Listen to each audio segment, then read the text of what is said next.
The conflict zone surrounding the former industrial hub, now referred to as customs, breeds figures who thrive in the absence of law and order.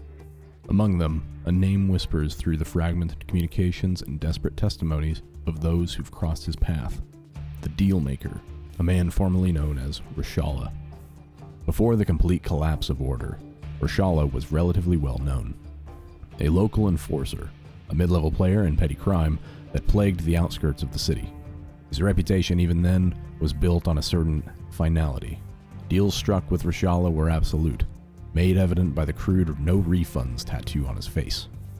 As the conflict escalated, tearing apart an already fragile infrastructure and authority, individuals like Reshala recognized a vacuum.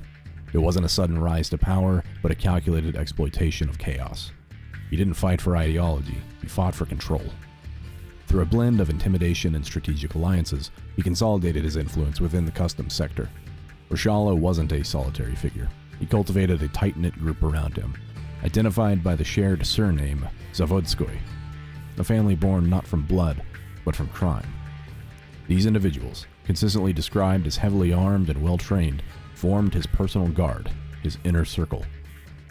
Disturbingly, credible though unverified accounts suggest a connection between Reshala's enforcers and the pre-conflict security apparatus.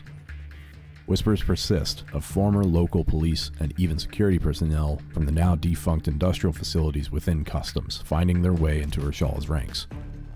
These were individuals who may have seen an opportunity to wield their training and connections for personal gain, their past affiliations now twisted into tools of oppression.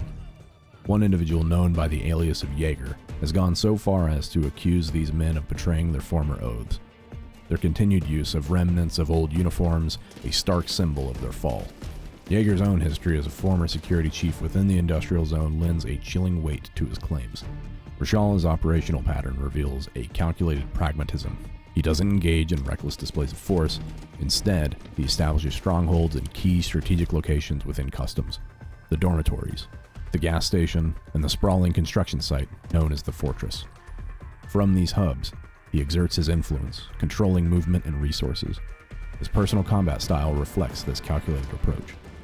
He prefers to remain behind his heavily armed guards, directing operations and providing cover from his weapon of choice, often reported as an AK variant and a distinctive gold-plated TT pistol, a symbol of his self-proclaimed authority.